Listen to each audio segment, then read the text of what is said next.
So I guess, the thought here is that when we started working from home, our team decided that we were going to increase the number of kind of scheduled random times to catch up, since typically like we're around each other.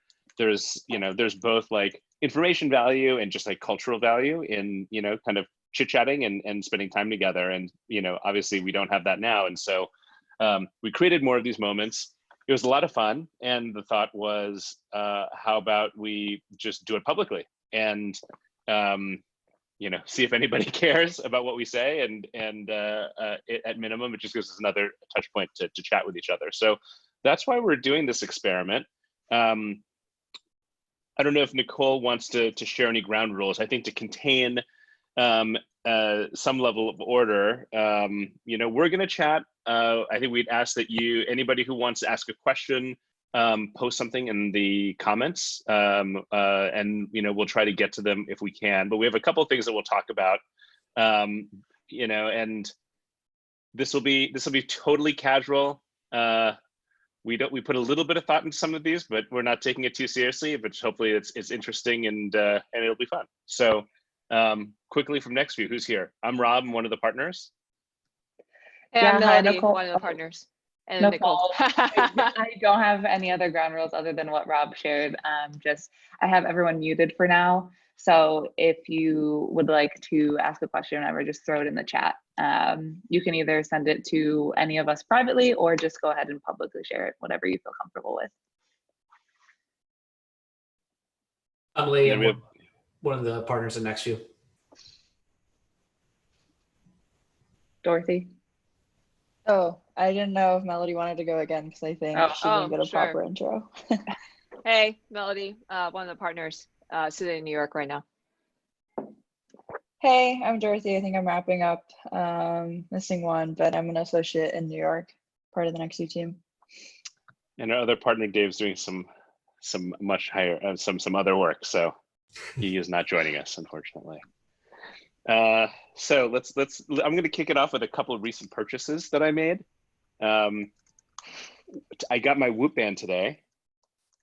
Shameless plug for a NextView portfolio company. One of my realizations, actually Dave and Lee both have Whoops, but I've been sleeping really badly during this COVID time. And I just think part of it is just like my cadence has changed, my workout schedule has changed. And, Rory McIlroy went on Will's podcast the other day, and I was like, well, if it's good enough for him, it's good enough for me. So now I got one. And for those that aren't familiar, Whoop is a sort of fitness tracking and performance optimization product. It's a wearable, obviously, but their technology actually lets them monitor your heart rate and heart rate variability with an extremely high degree of fidelity, higher than most of the other, like the Apple Watch and Fitbit type stuff out there. And so a lot of pro athletes use it, and but they're actually doing some interesting stuff now with, it's very, very early phases and still at a conceptual study with Cleveland Clinic and others, but they're measuring respiratory rate and other things as a way to potentially be some level of surveillance for people who are suffering from a respiratory infection like COVID-19. So it's in addition to all the normal like fitness and sleep and other utility you get out of it, they're trying to develop that capability too. So I don't know, what was the other thing that you bought, Rob? My mask showed up.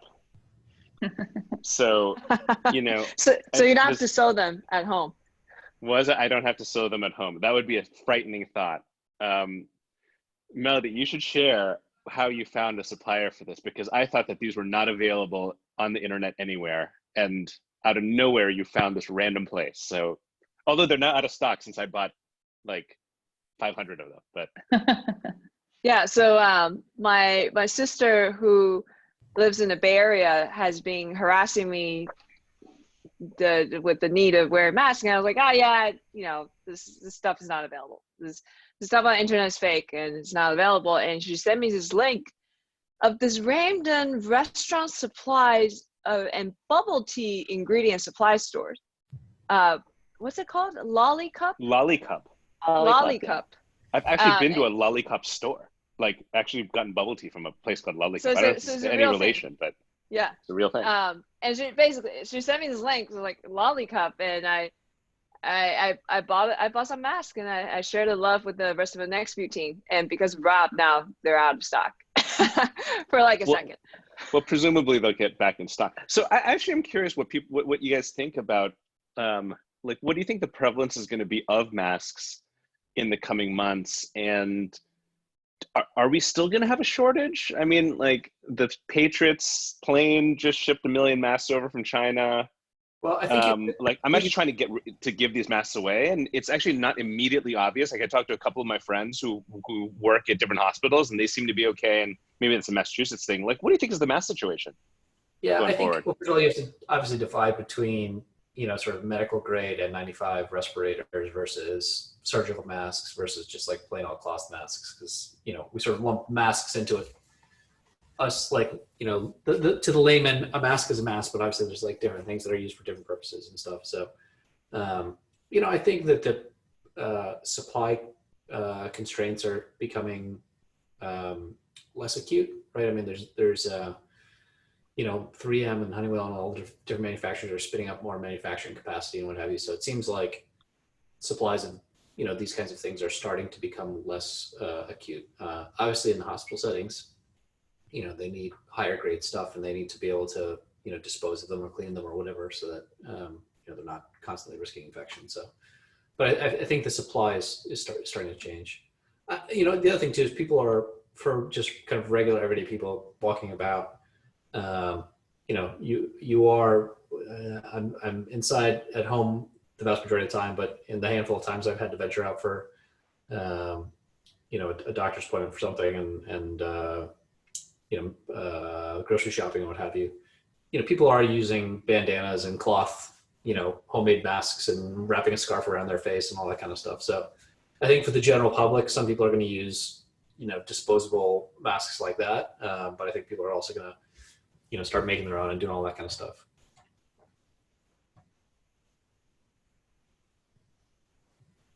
Well, Melody, you found, I actually didn't even read the article, but apparently these masks can be disinfected with rice cookers.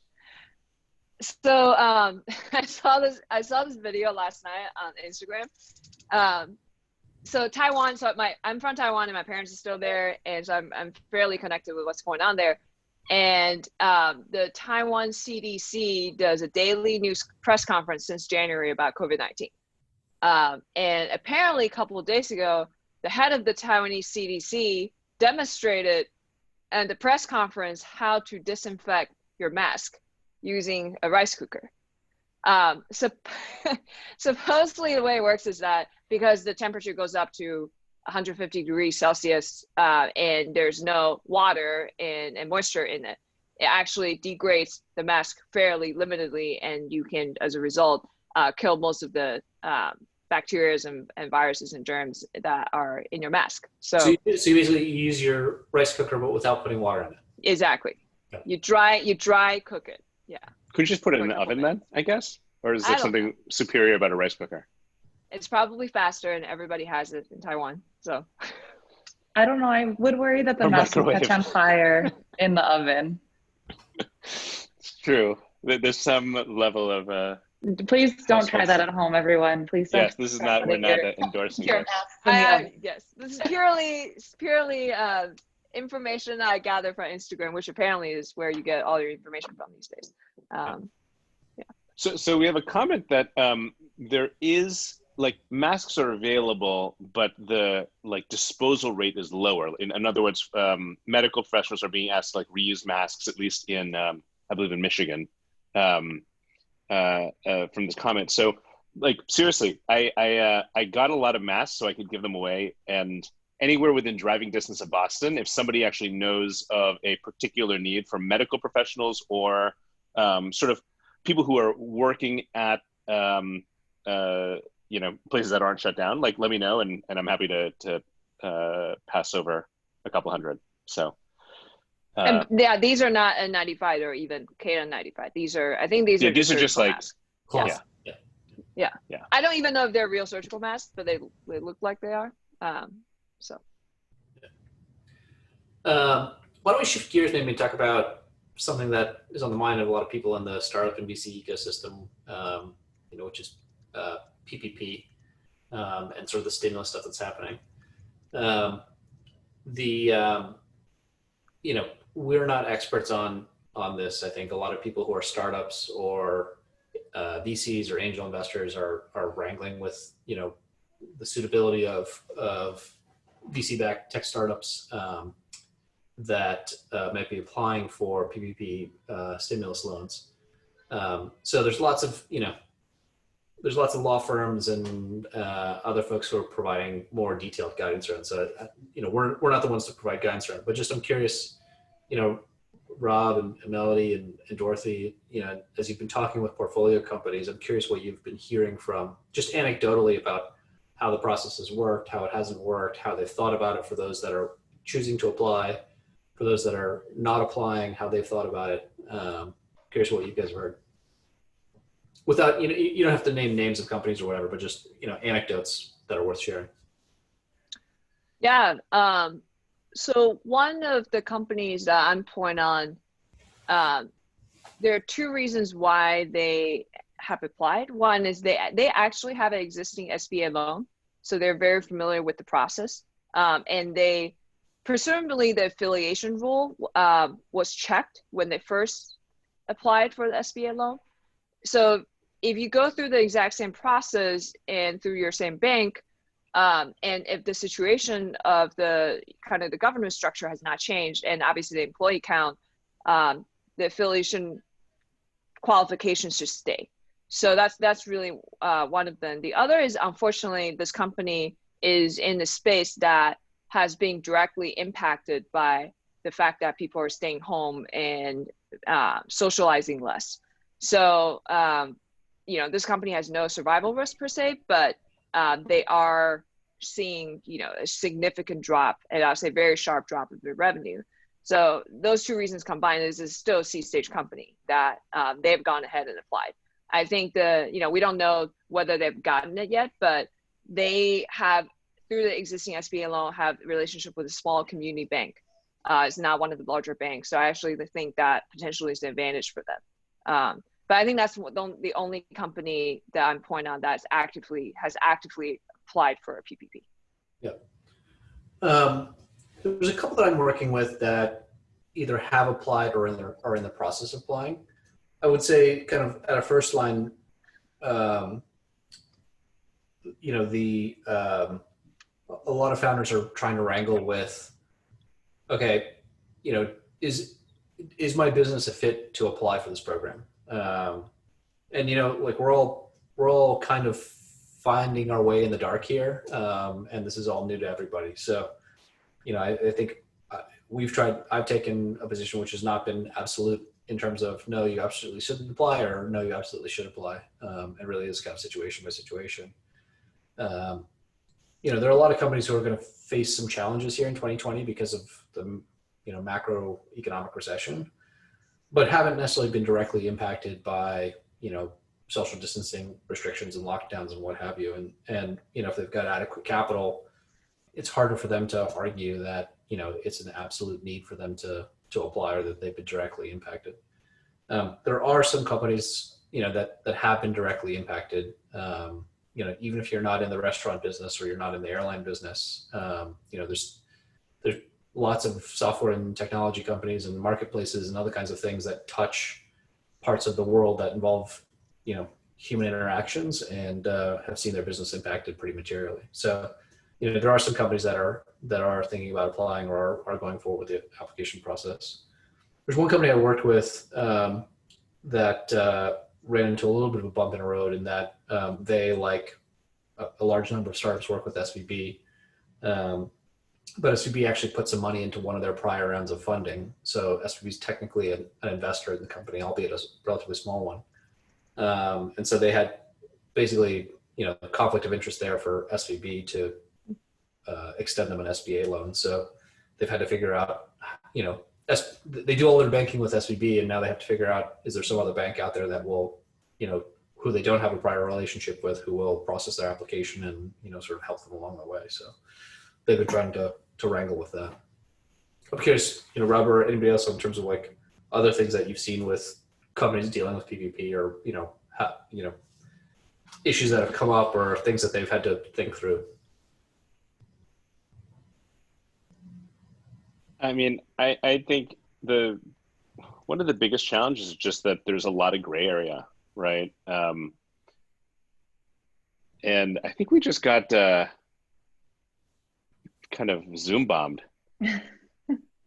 Whoa, that's first. But yeah, I feel like there's a lot of gray area, which is a bummer. Like, you would really wish that there was some more concrete requirements for companies, because I think there's both like the moral and the like technical issues, right? And I think there are certain companies where it's fairly clear that their businesses have been really directly impacted, and you can feel really good about applying for these loans. There's a bunch where like they're laying a lot of people off, but the business isn't like going away. Of course, there's a reduction in demand, which is hurting them. But like, is it more so than the average business? I don't know. So I don't know. I that's what's been confusing. I don't know if there's a different way to execute on the policy.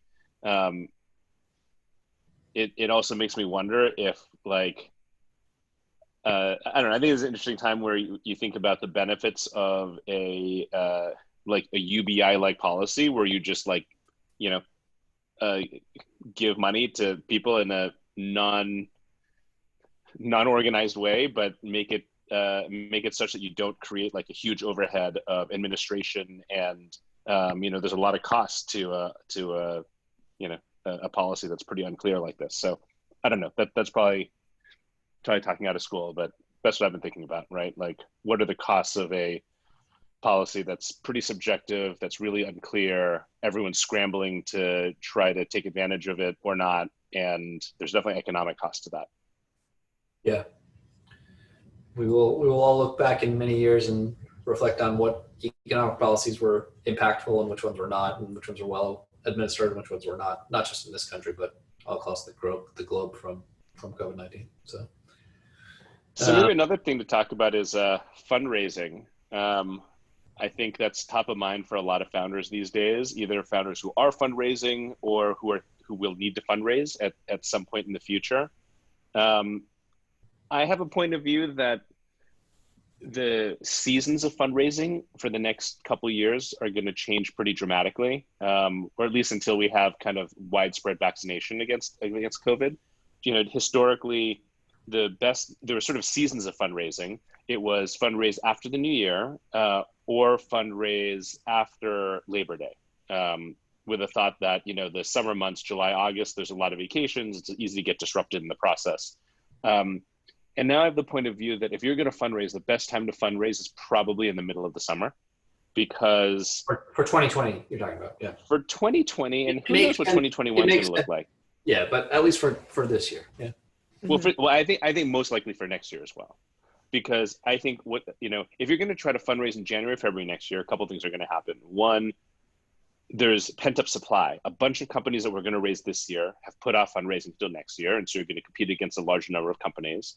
The second is, I think it's more than likely that there's going to be a sort of rebound in COVID cases and a similar form of like economic shutdown that while may not be as acute as it is now, may be as acute, and will definitely bring the funding environment to a little bit of a standstill. So if you're fundraising January, February, March next year, I think it's gonna be a really, really tough time. I think the summer is the best time, because hopefully there'll be like a local minimum in terms of new cases. There'll be relative optimism around what's ahead. And, I think people are going to be anxious to like do some work and make some investments after, kind of shutting down new investments, or definitely slowing down new investments for a period. So I don't know. That's my current hypothesis. I don't know what the rest of the group here thinks. Yeah, I mean, I think this year's definitely going to be different. I think Q2, we're going to see new investment activity by VCs drop substantially. And part of that is there's a question raised in the chat, which I'll try to address specifically, but there's part of it is a lot of early to mid-stage investors, even later stage investors, are spending a lot of their time and energy kind of working with their portfolio and replanning and refactoring what 2020 looks like, and thinking about providing capital to their existing portfolio as much or more than they're thinking about providing capital to new companies. I think the other thing too, which people I think are largely aware of, but it's worth mentioning, is just that every firm out there in America is figuring out what every company is figuring out in terms of how to make decisions and how to relate to each other, on Zoom and video conferencing and telephone rather than face-to-face interactions, which most VC firms had before. So I do think that Q2 is going to be pretty darn slow. I think you're right, Rob, that the summertime might see kind of a nice, summertime, very beginning of the fall might see a window of opportunity where there's a little bit more activity happening in terms of new investments. But then I think there's a risk that as you get into the end of the year and into the beginning of 2021, there may be either new waves of activity in terms of new waves of COVID-19 activity that require lockdowns again, and or a big bolus of companies that put off fundraising until the early part of 2021 that all try to sort of seek funding at the same time. I think there's a question about given that that's the case right now, if you're an entrepreneur thinking about raising a round of capital, should you reach out to VCs right now, or should you wait a few weeks? Should you hold or figure it out? I think it depends a little bit on the stage of a business. I think kind of seed, Series A, early stage VC firms are all doing the same thing that mid-stage and later stage firms are in terms of looking at their portfolio and trying to help them plan and figure out what this year and next year might look like. But there's still, within seed and early stage firms, there are still people who are, looking at opportunities and still, pursuing them. So I think maybe give it a week or two, but I think people all across the country are now starting to find a rhythm of, working remotely and figuring out what they're picking their head up from, the last couple of weeks of March that were just chaotic across everybody's life in so many different dimensions. So if I was a founder in an early stage business, I wouldn't hesitate to reach out to folks, probably starting the latter part of April. I just would be eyes wide open that, the volume and pace of fundraising in Q2 here is just going to be way slower. So you have to be patient. You have to, spend time on qualifying, and figure out who's really, active and doing stuff as part of that. I think later stage companies are, it's a similar story, but I would say in later stage companies, we're actually seeing a good bit of activity amongst companies that were in a very strong position where, their existing investors or maybe investors who missed out investing in the company, in prior rounds are able to top up and raise more capital now. Excuse me, almost advantageously. So I think later stage companies, it's different, with the caveat that, very late stage investors, so-called crossover investors that, have a big public market portfolio. So you think about the mutual funds and hedge funds and others who were putting lots of money into unicorn rounds over the last few years. Many of them are really tending their public market portfolios a lot more than they're looking at, private deals. So I think those kinds of investors are going to be, if not pulling back sharply, at least pressing pause on a lot of what they're doing in the private sector, on the private investment side. So here's an idea. What do you think about if you're trying to build a relationship with a VC, target a VC that doesn't have kids? And it's a simple practical issue, right? Like, most VCs actually travel. You spend a lot of time commuting. You spend a lot of time traveling. And so in a way, even if you're more busy than you used to be, you kind of have a lot of time back because you're not traveling, unless you have kids, in which case they have gobbled up all of that time and then a lot more. Yeah. And so maybe the perfect thing to do is you target either like associates or principals who don't have kids, or partners who don't have kids, presuming, obviously they'll be distracted to some degree and they'll be a little bit more gun shy, but like, I actually think there are going to be a number of investors out there that have more time. Yeah, I think there's also, firms that have raised. So Rob, you're saying no one at NextView because everybody has kids. All the partners have Well, kids. Dorothy's here. Definitely don't have kids. Sorry, Lee. Confirmed. I do think in addition to, I mean, the no kids is kind of a joke thing, but kind of not.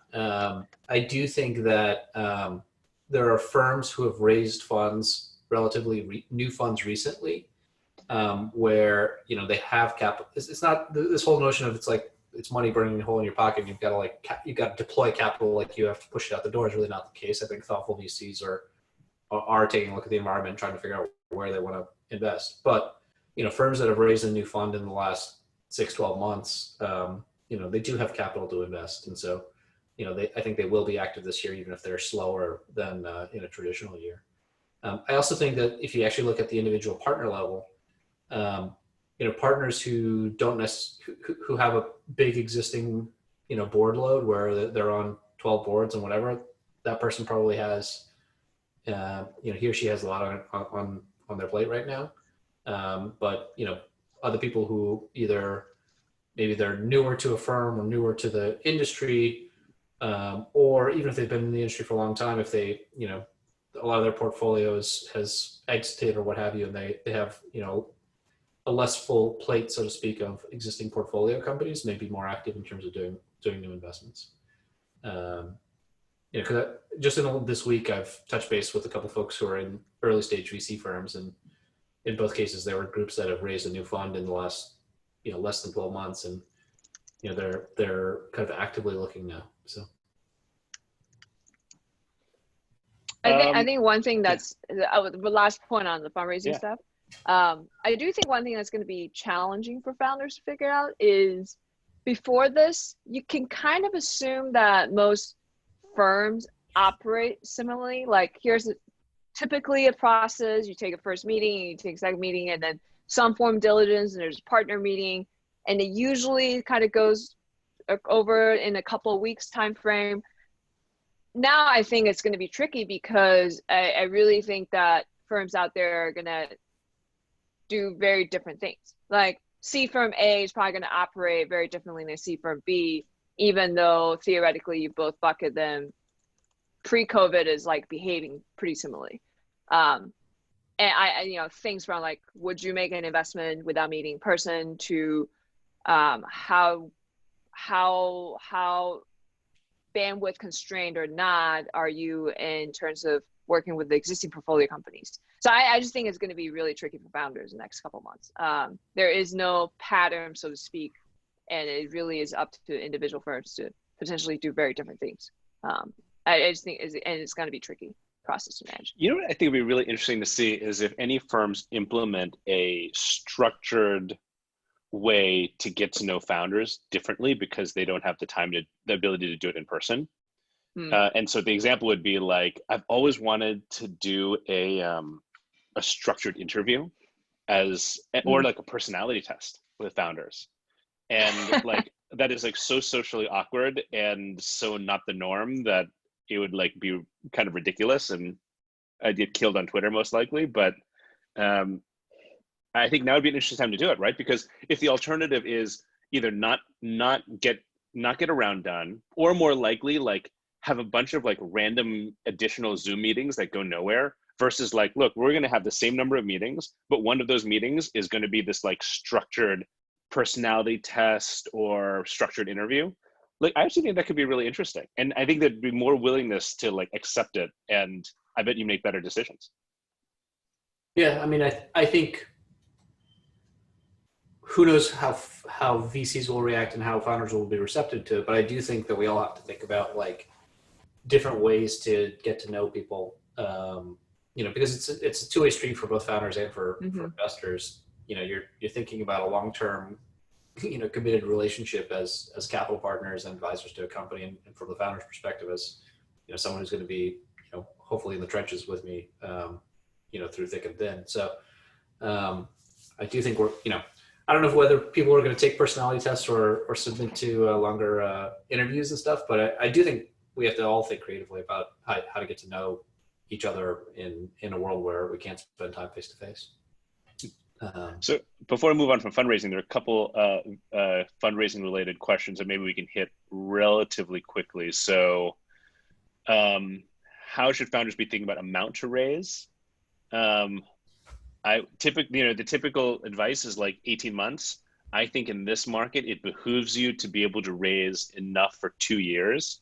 And you obviously will like dial that up or down depending on like what actually happens with your business. I think that's always generally the case, but maybe even more so, you'd try to be a little bit more conservative there.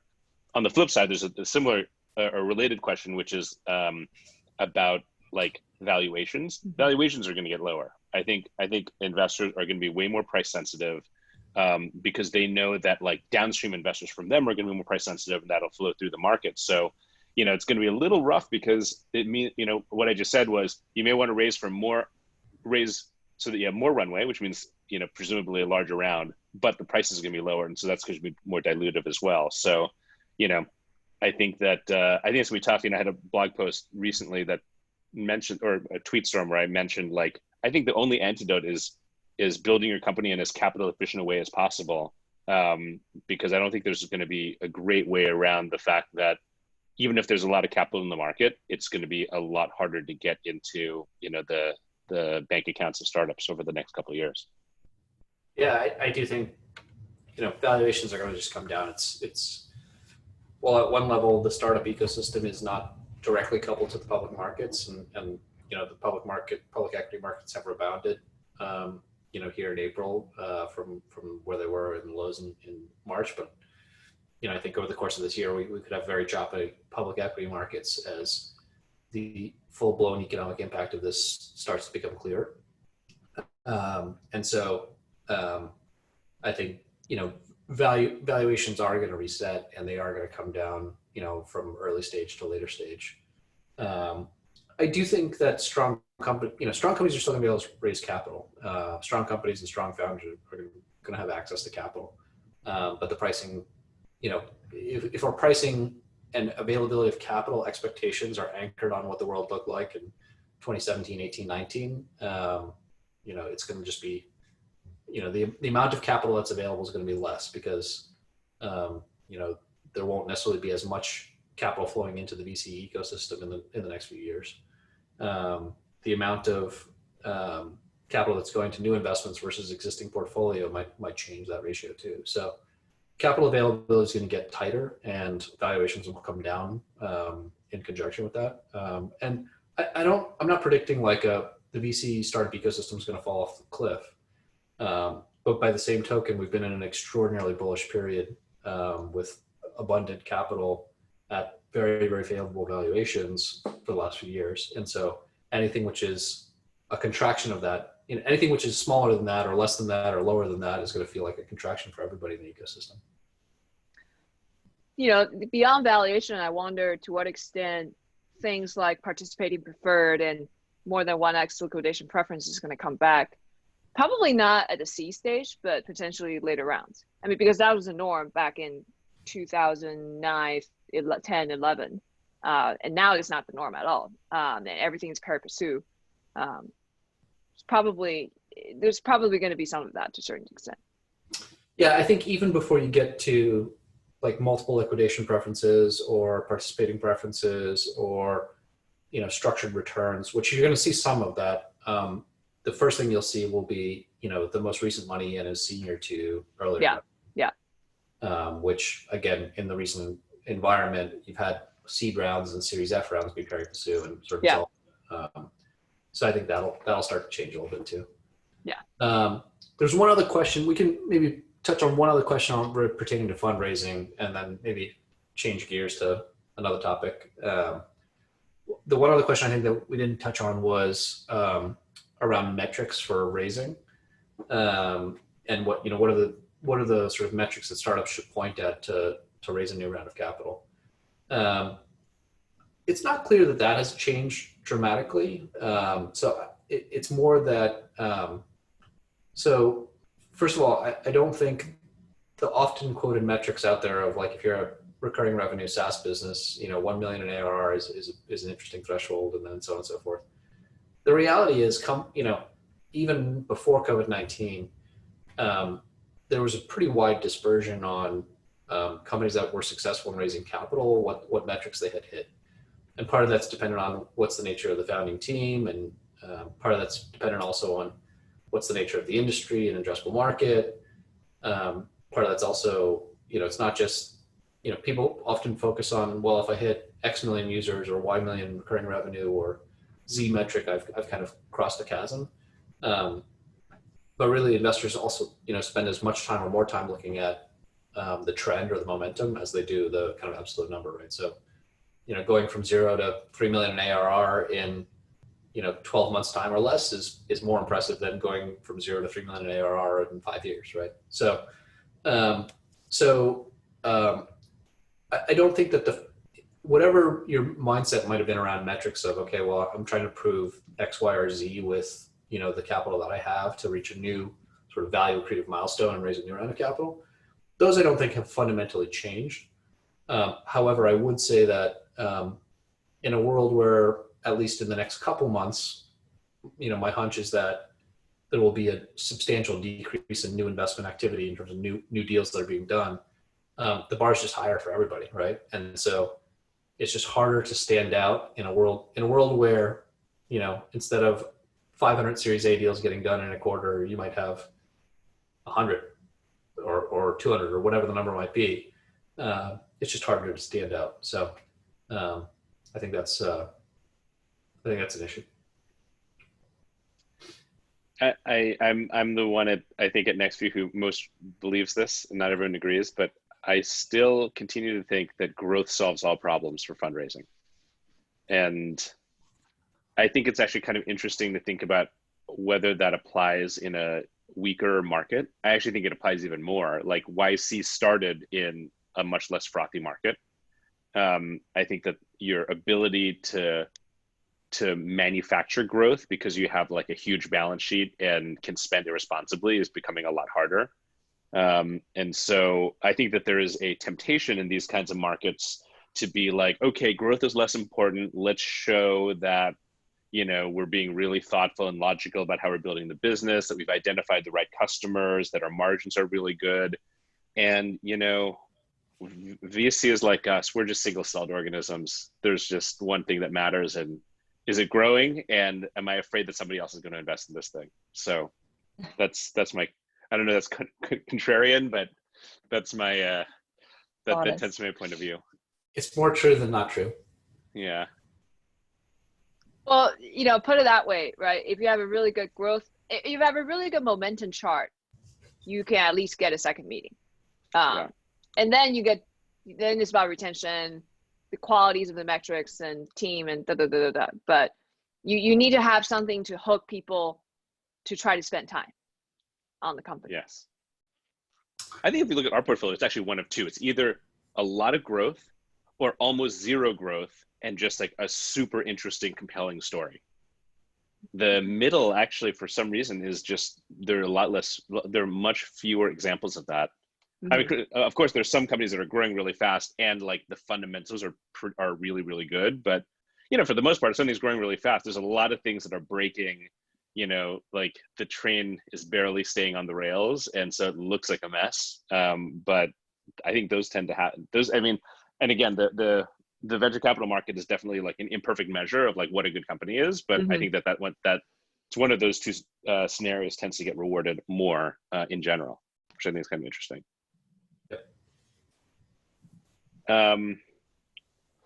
Speaking of crazy companies, let's talk a bit about Quibi. Yeah. For those of you who don't know, Quibi, the CEO of Quibi was my old big boss, Meg Whitman.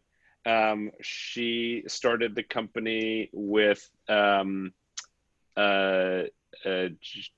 Katzenberg. They've raised like $2 billion, I think, and launched their product. Right, they raised $2 billion, not all at once, by the way, but they launched this week. So what do people think? Have you guys watched any shows? I downloaded and started watching Most Dangerous Game. I watched the first episode. I almost watched the second episode, like not intending to, because it was such a cliffhanger. I'm 7 episodes in at this point. Oh, well, there wow. you go. Isn't that the whole season? I don't know how many episodes there are. I haven't really figured out the because it just immediately starts playing after you finish the episode. So I was like, all right, it's only 10 minutes. Like, keep it going. And then I was like, oh, that's an hour. But I will say I don't love watching things on my phone, which makes it kind of difficult for me to get on board. Mm-hmm. If they made a TV app, I'd be psyched about it, but everything's shot for phone. But you can, so you flip back and forth, one of the interesting, I guess one of their innovations is that you see something different. Exactly. The portrait and horizontal mode shows the take differently.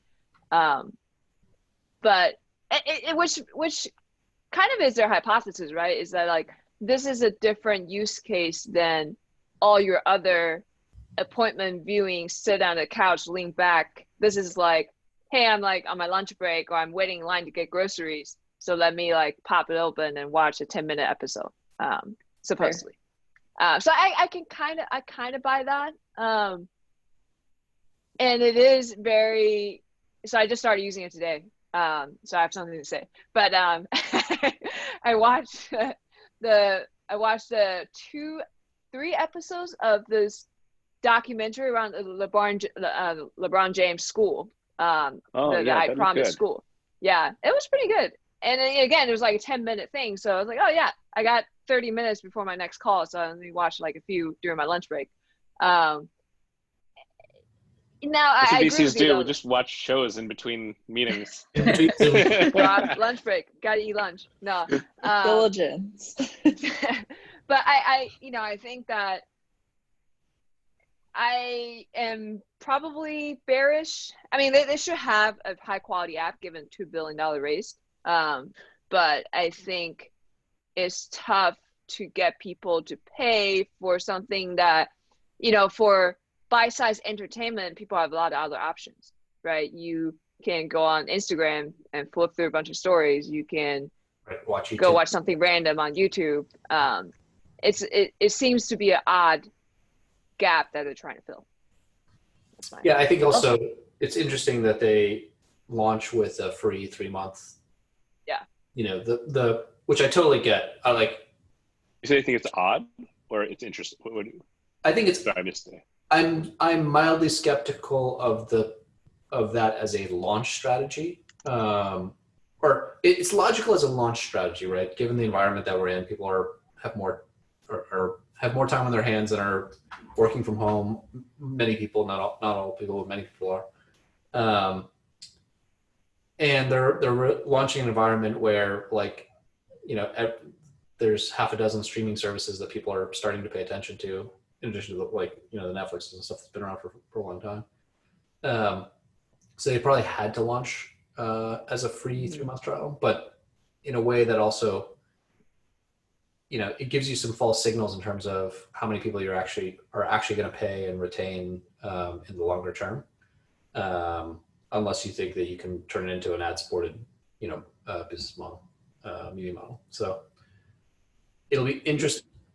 It would be harder for them to launch as a paid, unproven paid service. But by the same token, I think there'll be some challenges launching as a, essentially free for everybody, because it doesn't capture the intent of people as strongly as if someone put a credit card down.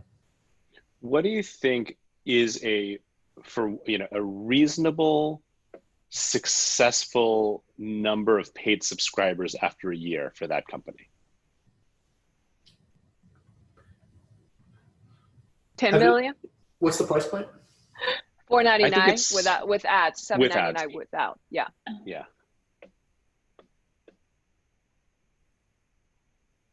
So you said 10 million? Yeah, I just so blended 60 off, million a month. I just benchmarked of Disney Plus. Didn't they? They did 50 million in 5 months or something like like 6 that, right? months. Right. Yeah. Yeah. What I But don't know with the Disney is that number. I mean, I saw the headline, but like for example, everybody on Xfinity has it for a year for free. So are they so it counted in that counts number or that, not? probably. I think I they're bet they. I think they're counted, but when if I recall, you can go back to the when Disney did their earnings call in February, whenever it was, because Bob Iger talked about that. And I'm going to screw up the number, but this is directionally correct. It was not.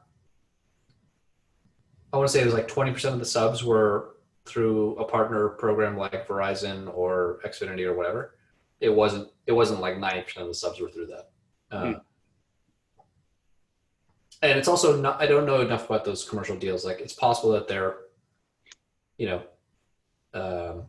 there's some kind of, revenue share agreement there or whatever. So 10 million. But even if you say, even if half of them were through, kind of the 1 year free or whatever, like they still got tens of millions of subs in a pretty short period of time. So I think I'm with Melody. If Quibi's at 2 million subs a year from now, that's a pretty tough place to be. It's both like non-trivial to get a couple million subs, but it's also like a tough place to be. How long did it take for Spotify to get 10 million? That is a great question. I'm trying to look this up right now. It's a long time ago. But it took they hit 100 million in 2019. So a tenth of that. Well, I'm sure the internet will tell us at some point, but we're not going to search and bore everybody with that. I feel like this is one of those business. Was that?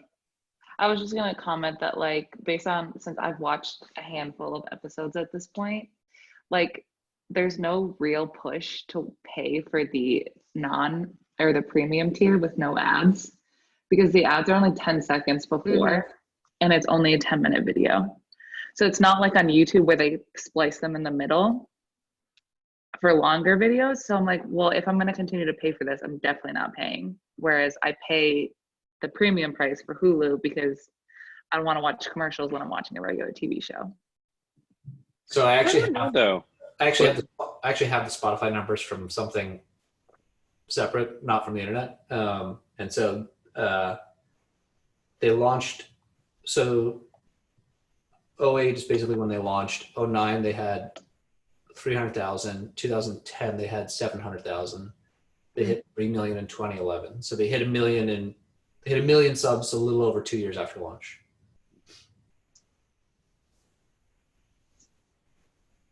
They ended, someone else in the chat mentioned they hit 10 million in 2014. They ended 2014 at 16 million subs. They ended 2013 at 9 million subs. So they hit 10 million subs in, call it 5.5 years, 6 years, something like that. Got it. But that's different. So I mean, it's a terrible comp now that I think about it. Yeah. Right. It's a terrible comp for like 10 reasons. One is it was a very different point in time. Two is, at the time, Spotify was unique in being a all you can eat digital music product. Pandora existed as a radio like product, but Spotify was unique. It's not like Quibi's like the first paid streaming video service out there. So the landscape's different, even though their format is novel, and I get that. The other difference is that Spotify doesn't have content creation costs, right? So they they pass through a portion of their revenue to the artists, obviously, but they don't have any upfront costs to create content, whereas Quibi's spending a non-trivial amount of money creating content for their library. And they'll have, and by the way, that's not going to go away, right? You look at Netflix and Amazon Prime and others, like it costs real money to make real content. So actually, there's another comp I was going to look up. What was Netflix's? Oh, maybe that's a bad. Like, what is the content creation costs of Netflix or Amazon originals over the last year? Because I have to imagine of the $2 billion, they must have spent at least 3/4 of that on content, if not more. Yeah, Netflix. What does that compare to? So in 2019, Netflix's spend on original content was expected to be 14 billion. Oh, It's supposed to be above 17 billion in 2020. I mean, it's astronomical. Like, yeah. Yeah. Amazon was 7 billion in 2019. yeah, I mean, it's Netflix's catalog is very long tail though. There's a lot of international as well. So well, but that's But their that's just the existing production. catalog. That's just the production No, cost. but just like Yeah, they're I know. spending, yeah, Yeah. you know, just shy of. Well, maybe they'll cut it back this year, but if anything, they'll probably spend more. You know, Apple reportedly spent 5 billion to launch Apple TV Plus in terms of content. In 5 billion on content costs. man, it's tough business. You come after the king, you best not miss. Can I just say that the Chrissy Teigen show is an abomination? Did you watch it? I tried. It's so bad. I mean, even it's like they all know it's a joke. Her mom is like the foreman. Yeah. It is like just the a plaintiff. complete joke. Yeah. Yeah. There was a question on what percentage of Netflix viewing is their content. I think it's now a clear majority. I think a couple of years ago it was minority, but I couldn't tell you whether it's 60% or 80% or 90%. I think Netflix original content is now a material majority of viewing, which obviously they merchandise, to do that, but also they've created a lot of really, excellent content too. So there's a question that I will tie into another company. A question around, our MBA intern Elise wrote a post about different categories that are likely to benefit from the current situation. And, does it make sense to be pursuing that? Are we looking at them, or evaluations too crazy? I'll also fold that into a question around this company, /Talk, that announced itself this past week. The product doesn't exist. It's the founder of House Party. As far as you could tell by doing the alpha tester survey, it's kind of, I bet it's a collaboration application that somehow has integrations with Slack. So you kind of take a Slack conversation and then somehow /Talk and then go into some sort of a chat or social discussion. But I don't know what the product looks like. What are your thoughts about that? I feel like that company specifically, they're probably working on this independent and they're going to benefit. I feel like when we look at companies, it's obviously better if they're not completely destroyed by what's happening in the market, and that there will be some tailwinds. But I don't think we would specifically be looking for it unless, I think telemedicine is one interesting area where there's a regulatory reason why that category may be easier in the coming years coming out of this crisis. But I don't know. I think it's tough to bank your strategy on these short-term, these short-term tailwinds that are, so, I don't know. There's not a secular trend. So Jonathan's an investor in Talk. So Rob, that's pretty sweet. You should talk to Jonathan later. I know. He'll give you the How skin. did I do? How's my? But I think to your point, Rob, about investing in stuff. So I mean, we've been talking about it internally here. How do you think about what's happening in the world right now, and how does that shape your thinking in terms of where you want to invest as an early stage investor in 2020? We've also been talking about what does the world look like in 5 years or 10 years, and how does COVID-19 change that or not change that? And so I think, at least we have sort of come to the conclusion that we're not going to specifically target short-term trends as an area of investment, because whatever's happening now will be somewhat different in a year or two or whatever. That being said, I think this experience is going to shape, a lot of stuff in the next decade and beyond.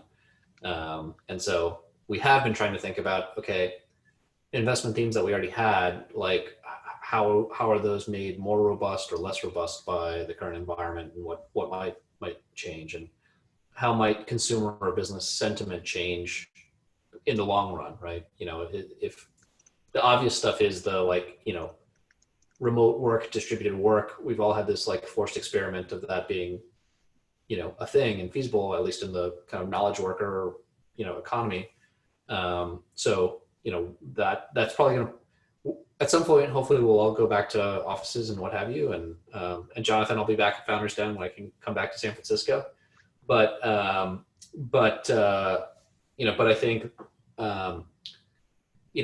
companies will be more willing to have distributed teams in the future, just because we've now all seen that it is at least somewhat feasible. And even people who work in a traditional office, maybe they will work remotely 1 day a week or 2 days a week, or there'll be flexibility around it, or what have you, or they'll substitute, virtual time for travel time and stuff like that. So I think it's too soon to tell, but there's going to be some big picture stuff that feels different 5 or 10 years from now because of everyone just going through this experience, whether it's around education, whether it's around work, whether it's around real estate, whether it's around people living in cities versus suburbs, whether it's around what does the euro and the EU look like 10 years from now. I mean, I think a lot of stuff's going to be materially changed because we've all been put through this forced experiment of living under these conditions.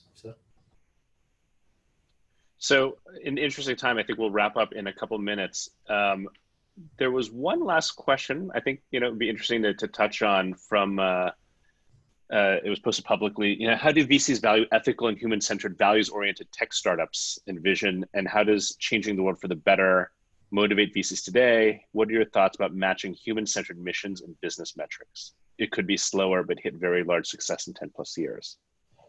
So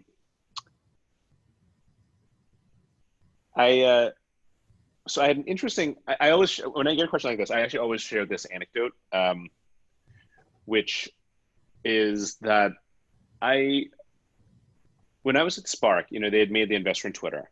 And before that, Todd, who's one of the founders, had invested in Akamai.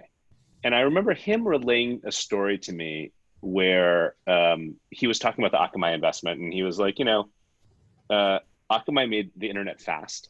And that's probably a pretty good thing in terms of, kind of both economic impact and just like the positive impact of technology in the world. But who do you think were a lot of the early customers of Akamai? Porn companies. And he was kind of making this interesting point that in pursuing broad impact, it's very hard to be pure. And not to say that there's one way that's right or wrong, but it's hard to escape that when you're doing something that's really, really big and somewhat out of control. Twitter similarly, right? I think in a way it's really empowered a lot of very, very positive things. But a lot of really negative things have come out of it as well, as have a lot of social, similar to a lot of the other social platforms. So I don't know. I think that's I don't necessarily have an answer, but I often bring that up as a way to say that it's not as simple as as it sounds, right? Okay, do VCs go for something that is much more pure, has positive impact, might take a little bit longer, or be a double bottom line thing. And I tend to skew on the, I think about what is the maximum, maybe maximum net impact. But usually the thing with the maximum net impact has pretty significant negative externalities as well. So I don't know, that's some food for thought there. Yeah, I mean, we're going to wrap up here, but I'll touch briefly on it too. And I don't know if the next few folks have different points of view too to share, but we saw something similar at PayPal, right? Where PayPal has ended up being a pretty big transformative business. I was an early employee at PayPal. That's where my first job 20 years ago out of college.